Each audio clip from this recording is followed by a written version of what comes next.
Hey everyone, welcome to this video training series. I'm Sean Smith. I'm the co-founder of Captivate Your Crowd Speaker Training, where we really help you come alive on stage and in front of the camera so you can be a magnetic, powerful force and get your message out into the world in a much bigger way. I'm glad you're joining us for these training videos. You're going to get a lot out of this series. And the first video, we're going to get into speaking confidence. You know, no matter what your business is, speaking in front of people is one of the best ways to build it. Whether you're an actual motivational speaker where you go out and just get paid to speak, or you're a coach wanting to build your practice or what have you, you've got to be able to speak, and you've got to be able to speak with confidence. So what I have for you here is 10 simple tips to help you stay in that place of confidence. And a lot of these tips might just be more reminders of you, but anytime that I'm coaching somebody around confidence, especially with speaking, or myself, if I tap into, these times when I'm just not all that certain of myself and I find myself getting a little anxious or nervous or whatever, I'll remind myself of some of these pieces too. So I think this will really help you.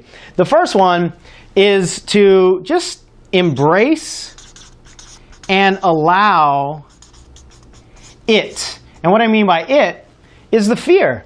If you have some fear or some anxiety, some doubts about whether you can get on stage and do this work, or whether you can really motivate people or what have you, you're a human being. Humans come with fears. And every time you try to stretch yourself, inherently you will bump up against doubts and you'll bump up against fears and so forth. So just embrace and allow it. It means that you care about the work that you're doing, and you can't control anything until you embrace it first. Now, when I say allow it, that doesn't mean don't do anything about it.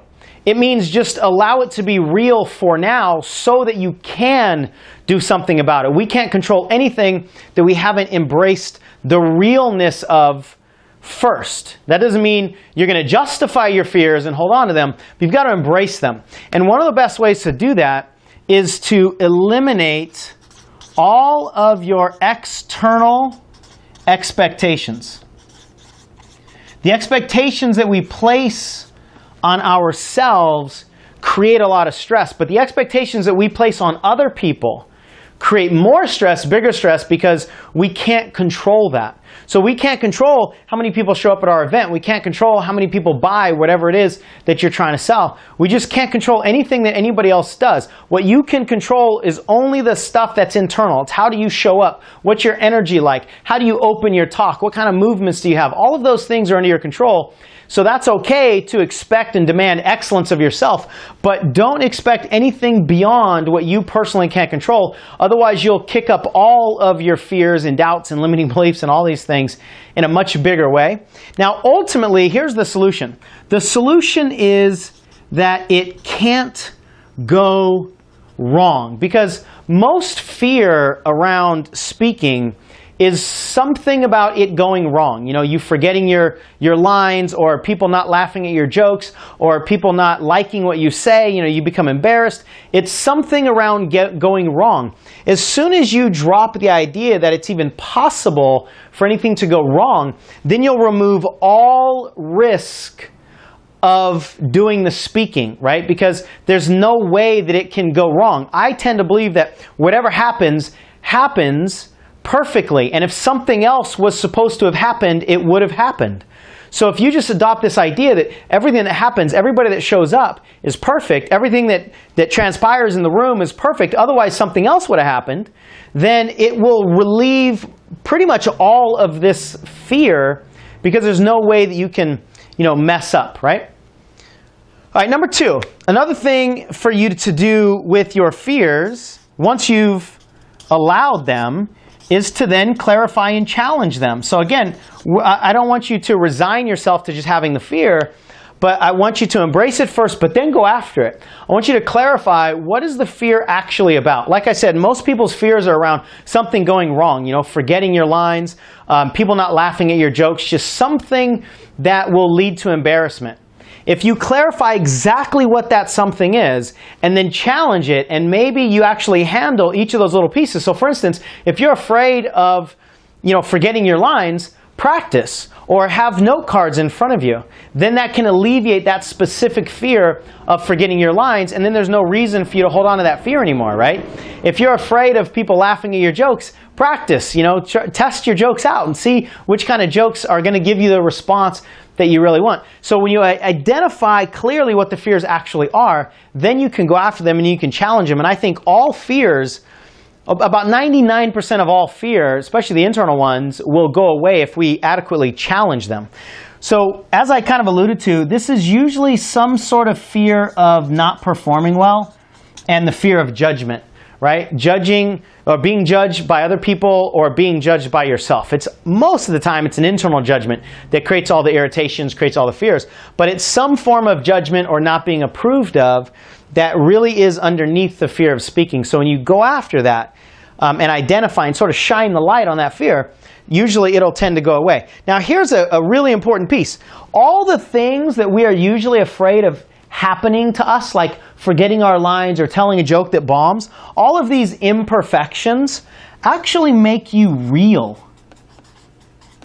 I love when I tell a joke that bombs because most of my audiences can relate to telling a joke that bombs a lot more than they can relate to being super funny, this comedian that's just killing all their jokes. So whenever I am imperfect, whenever I forget my lines, whenever I feel like I got to scratch my nose, whenever I feel something that's authentic to me, I no longer try to hide it. I used to try to hide it. But what I realized is the more real I am, the more connection I have with the crowd. So most of the things that we're actually afraid of happening, I hope they happen because you'll actually create a better experience for your audience. The third piece here is not to be a quote-unquote speaker. Don't focus on your performance. Don't focus on the things that a lot of kind of buttoned up speakers really focus on. Don't try to be like them. Don't get up there to put on a show. What I want you to do is I want you to teach, serve, and connect.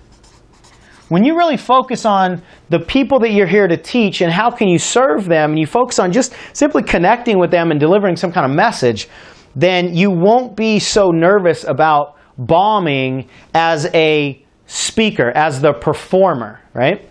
It's not about your performance, it's about your connection. And finally here, actually two more things. It does not matter what you say. This is huge when I really got this.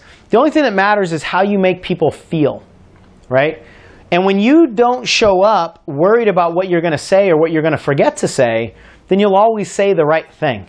So if you can clear your mind of all those, and that's a form of expectation of having the right words to say. If you can be in the right energy and you can provide the right state of mind, then whatever you say is going to be perfect because it's the energy that matters anyway, right? I mean, they always say that words actually account for only like 7% of communication, yet that's the thing that most people are focused on is what to say. So, they're focused on the wrong target. And finally, here's one of my favorite pieces of advice. No matter who you're talking to, whether it's an audience of 5, an audience of 5,000, or anywhere in between, just talk to one person. I remember I did a talk one time for a school, and at the time, I think I was 29, 30 years old. At the time, I had braces on my teeth. I was super self-conscious about myself, and I'm in front of this gymnasium of kids on a Friday afternoon, and they didn't care about, my message. I mean, they just wanted to go home. And there's like 600 of them. And I remember looking up at them thinking, they wouldn't care if I just dropped dead of a heart attack right now. I mean, this was my head talk going on inside of me, so I definitely wasn't creating much confidence. But as I was going along, I noticed one girl up here was paying attention to what I was saying. And so what I started to do is I started to talk to that one girl. And as I talked to that one girl, another guy over here caught my eye, and I realized, whoa, he's paying attention too. So now I started to talk to them too. And then I noticed a third one, and then a fourth, and a fifth. And eventually I noticed 6 kids that were paying attention to me in an audience of about 600. So most of them couldn't care what I had to say. But I created the experience that everybody was paying attention to me because I connected with 6 kids. And so I had 6 individual simultaneous conversations that day. And the other 594 people, they were just doing whatever they were doing. But I created a better experience with myself because I was just connecting one-on-one. So if you just imagine connecting one-on-one, then most of these issues, most of these fears are going to go away. The fourth one is, this is one of my favorites, be 100% authentic. One of the big causes of fears is when people are trying to be somebody else. People are trying to fit another profile that they don't really fit into. But nobody has a fear of how to be themselves. You know, you don't have to try to be you. You just have to allow yourself to be you. So this is more of a permission thing than it is an ability. And the world doesn't need you to be another Brian Tracy or Jack Canfield or, you know, Tony Robbins or any one of these big high-profile speakers. The world needs you to be you because you are the seat that's missing that only you can fill. Right? Don't try to fill somebody else's seat. It's already taken. Just be you. And that's the way that you can be distinct and memorable, by showing up and just being in your imperfect humanity. Right? That's what the world needs, is for you to be perfectly imperfect and 100% authentic. The fifth one here, this is a big issue that a lot of people are trying to be, is they're trying to be funny. Now, I want you to be funny, but I want you to be funny in the sense of being full of fun. I don't want you to be funny, ha-ha, like a comedian. Let's tell jokes that are going to make everybody, you know, fall on the floor laughing. I want you to just have fun. You know, fun is a state that most of our society is lacking.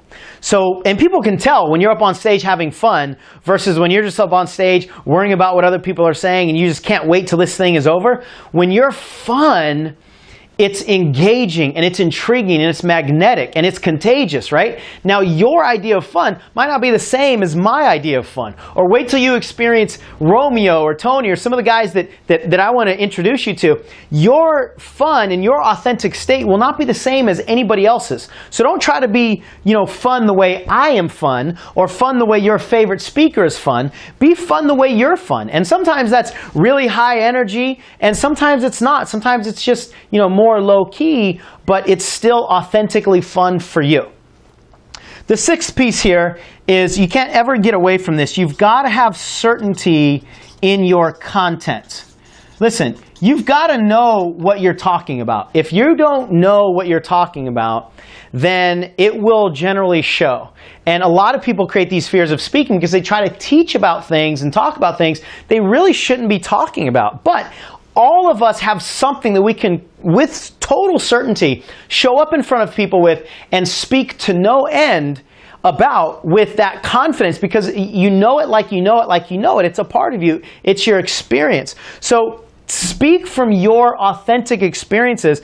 And to that end, this is one of the reasons why I'm a big believer that you got to tell your own stories. Tell your own analogies. Speak from your personal experience. It will always be more authentic. You'll always have more connection to it. It'll always be more engaging to other people. And you don't run the risk of telling a story that somebody else just heard, you know, yesterday or read in a book, because that makes you just look, it's like you lose a little bit of credibility when you tell a story that somebody else just told, especially if it's in the same event, which I've seen happen a bunch of times. But the more that you just speak from your truth and your certainty and your experience, the better that's going to come across for other people. 7, learn the skills of speaking. Now, these are not in any particular order, but in general, they kind of are, because this is what most people are focused on. How can I learn the skill set of speaking? But this is one of the least important pieces. Now, it's not unimportant. It is important to learn the speaking skills. You know, there are certain not body languages, but stances. That's the word I was looking for. There are certain stances. You know, you can speak in this stance and you come off a certain way.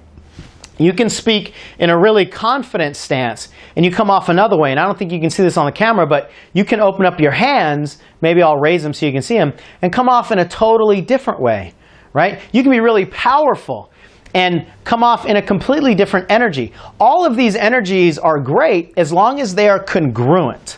That's the goal here. And what I see a lot is that people unknowingly, because they're not aware of this, they will like make a point, let's say, and this point should be driven home with emphasis. You know, it should have some kind of certainty in their body language. But what they'll do is they'll make a point and they'll back up, or they'll have their hands turned to the sky while they make this point, which is a completely victim-like, weak body stance, right? So you've got to be congruent. You've got to understand the physicality of speaking And in our next video, Romeo is going to talk to you about that. And he's a master of the physicality of speaking and being in front of the camera and being on stage. You need to understand some of these things so that your message can be amplified with the power. If you take the physicality and the skills of speaking and just put it to a message that you're already certain with, you're going to probably amplify a good 5 times to 10 times more in the way that it's received by the audience than if you just show up and you're not aware of what your body's doing. You're incongruent a lot of times with the way that you're presenting points and so forth. The 8th thing, know your outcome and work backwards. This is really important when you are designing talks. You're designing videos, you're designing teleseminars. Anytime that you're giving some sort of presentation, it's important that you know what you want out of this. Are you trying to get people to buy something? Are you trying to get people to go to a website? Are you trying to get people to give you a name and phone number or email address? Or are you just trying to get people to think? You just want you want them to walk away with more joy in their life. Whatever your outcome is, it's important you know it so that you can work backwards and say, okay, how can I orchestrate my presentation, my energy, my skills in order to create that outcome? So this is another really important piece. When you don't know what you're there for, it's very difficult to have certainty around the bridge, from where you are to where you're going to be. So you've got to have some clarity around that. 9th, this is one of my favorites too, it's a little bit advanced, is to set a confidence anchor. In our speaker trainings, we teach people a speaker's resource anchor, where in your body you can actually feel the feelings of being confident and certain and fun and all of these pieces, and we can put that into your physical awareness with what's called an anchor. Now, I don't have the time, and it wouldn't be really efficient for me to try to teach you how to do a deep anchor right here in this video, but you can do a simple anchor. And what you can do is, let's say you want to be more confident the next time you speak. What you can do is close your eyes and remember a time that you felt really confident, ideally when you were speaking. And if you can remember a time you felt really confident, just close your eyes, go back to that time, remember where you were, remember as many of the sensory details you possibly can, and then allow that feeling to take over your body. We've all got times in our life that we can go back on and remember when we felt confident. So allow that confidence to take over your body. Just imagine sort of turning the volume up on that confidence, and when it fills your body, allow yourself to notice the very first image that comes to mind for you. And this image could be a person, it could be a figure, like some kind of statue, it could be a shape, it could be, a painting that you once saw. I mean, it could be anything that comes to mind. But if you really get yourself in that state of anchored confidence, and then allow yourself to see what image represents that for you inside, now you've got an anchor. So the next time you go to speak somewhere, remember that image that naturally came to you, and it'll help you get back into that place of confidence. That's one of the best things you can do, especially right before you get up on stage or right before you get in front of a video camera or what have you, to create that feeling of confidence. And finally here, there's no way to get around this. The 3 P's of speaking confidence: practice, practice, practice. Now, how you practice might be different than the way I practice or anybody else. You've got to kind of find what your groove is, but you've got to practice, practice, practice. And in terms of giving a live talk, usually, I think what's the best thing to do is remember your opening and remember your closing, and then have flexibility in your framework in between those two. But if you're really clear, it's like a sandwich, right? If you're really clear on how you're going to start, you're really clear on how you're going to end, it allows you to be more free-flowing in the middle. It doesn't mean don't practice that stuff and don't know what to say, but just don't be too attached to the words that come out and how they come out and the order that they come out, especially in the middle of your talk. But know your beginning, know your end. That's one of the best ways to create certainty before any one of your presentations. So these are my 10 quick speaking tips. What I would love to know is, what are some of your tips? If you have a tip that I didn't cover here, I would love for you to leave a comment and let me know, and anybody else that's watching these videos and on these pages, what's one of the tips that you found that really helps you create some confidence. And I also want to give you something. Most fears of any kind are always going to come down to some sort of internal fear or limiting belief or some kind of value that's being not fulfilled and satisfied. I mean, it's always an internal game. So I have a CD. It's called Erase the Waste. And it normally sells for $49. Now I want to give it to you for free just for listening to this video and getting this far into the video. I appreciate that and I honor you for doing that. And I want to give it to you for free. I just want you to help me spread this message. So what I'd like you to do, if you do these 3 things, I'll send you this $49 Erase the Waste product for free. And basically what that is, it's an audio coaching program that will allow you to identify and eliminate any of your deeper seated internal limiting beliefs that you have around not being good enough or not being able to perform or any of those sorts of things. This is the biggest breakthrough that I ever had in my life, basically, was going through this process. So I have it on a CD. It's an audio coaching program that I want to give it to you. And all you've got to do is, number 1, like Full-Time Coach on Facebook. And if I can figure out how, I'll put a link right below this video so you can just click a link, or you can search for Full-Time Coach on Facebook. Like our Facebook page. I would appreciate that. Number 2, comment below. I'd love for you to share one of your tips. If you don't have a tip to share, if you just want to create any kind of comment, comment below. And you'll notice that there's a little box that's already checked that says post to Facebook. I want you to leave that box checked so that when you comment below, it will actually post to your Facebook wall. And it's just a way that helps us kind of spread this message. So it'll be, your comment will be posted on your Facebook wall, and the link for this page will be there. And anybody else that's interested in getting 10 tips to increase their confidence as a speaker, they might show up and come to our page. And then the third thing is, once you've done these things, send me an email, Sean@coachesupdate.com. Coachesupdate.com is a blog that we have specifically for coaches and trainers and speakers. So if you want more videos and articles and stuff, go ahead and check that out. But send me an email to Sean@coachesupdate.com. Let me know that you commented. Let me know that you liked our post. And then just ask me for the Erase the Waste program, and I will send you, as quickly as I can, the link to access this program totally free of charge. You can download it so you can listen to it, on your iPod or on your phone or what have you. So hopefully this will really help you clear away any of the internal stuff that, if you truly want to be authentic and you want to be able to show up not caring, what happens on stage. Not that you don't care about it, but you're not worried about the imperfections. You're not worried about it going wrong and all that stuff. That takes some internal clearing. And if you want to play that game, I'm happy to help you out with giving you probably my most popular audio coaching program, definitely my best program around getting rid of your limiting beliefs. So hopefully this video has been helpful for you. If you ever find yourself getting nervous or anxious about any of your speaking gigs, pull out this list of 10, and I can almost guarantee you that 1 or 2 of these things will take your fear away when you start thinking about it being of service or connecting, or there's no way that it can ever go wrong, or any one of these pieces might really pull away any of those fears so you can show up and get your message out into the world. So make sure you watch video 2. My partner Romeo is going to be teaching about how to become captivating and magnetic and really alive in front of the camera, on stage, anywhere, and it's going to be awesome. Thanks for watching. We'll come to you real soon.